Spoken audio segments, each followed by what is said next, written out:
What do I mean by the BRRRR strategy? Like I mentioned, BRRRR simply means buy, refurbish, remortgage, rent and repeat the same process. That is using the same money to buy a property below market value, and then that property starts generating you cash flow. You pull out almost all the money you have invested in this property to use that money to go and what? Rebuy another property. Now let me give you an instance of what the BRRRR strategy can do and how it works. Now let's take for instance that we go to auction to buy a property around £50,000. Now we are going to look for a property that ordinarily you won't want to buy. People like this property is abandoned. An abandoned property in auction that they want to sell, or look for a landlord that wants to sell because he's desperate. And then we get this property. This property now is worth around £50,000. The end value of properties around this area is going to be around £130,000 as the case may be.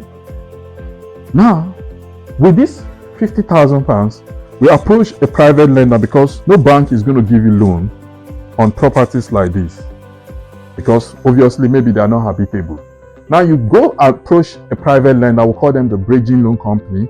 We have an in-house bridging loan company we work with, and then request that they give us 75% of the value of this property. They borrow us 75% for us to be able to buy this property. Now our deposit for this property becomes £12,500.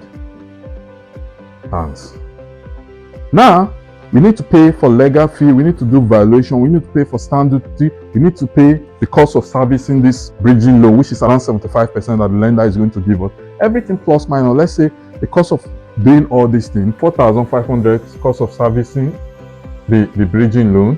We have the legal fee, £1,500 as the case may be. We want to do valuation around, maybe keep our valuation at £1,000. We also have the stamp duty as the case may be.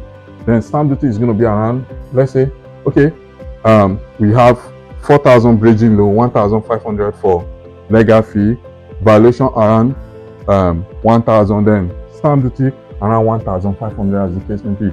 Take note, these are all estimated figure, but it always falls around this figure depending on the kind of house you are buying. Now let's sum everything up.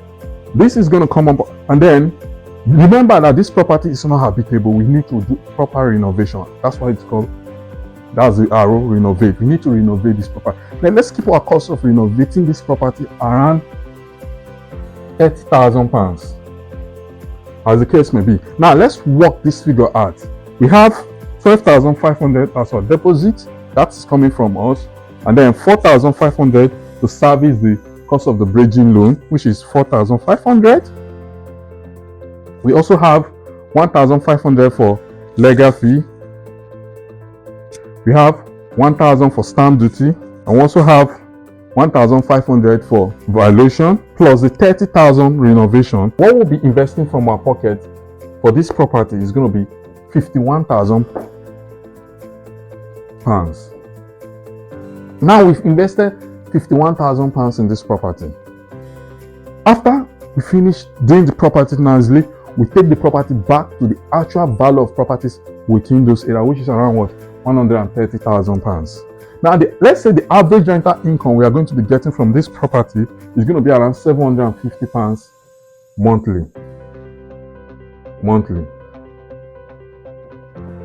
We have to pay the state agent that is going to manage the property. Remember that we have to pay the monthly mortgage on this property. We have to pay for insurance, plus minus everything for these expenses is going to come around £350.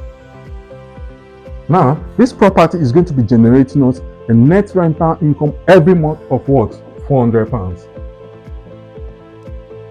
£400. Now, let me speak to the part that it becomes amazing how you can build yourself generational wealth with this BRRRR strategy. Remember that the value of property in this area is £130,000. Now we are now going to approach a proper commercial bank to get loan that will enable for them to what? Finance this house.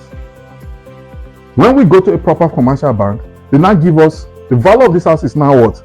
130,000. The bank is going to give us, let's clear the screen. The bank is now going to give us 75% of this £130,000, which is the actual value of properties around this area. Let's say 75% of £130,000 is going to be what? 97,500. Remember, our equity, the bank is going to hold back 25%, which becomes our equity in that what? Property, and give us, actually pays £97,500 to our what? Solicitor.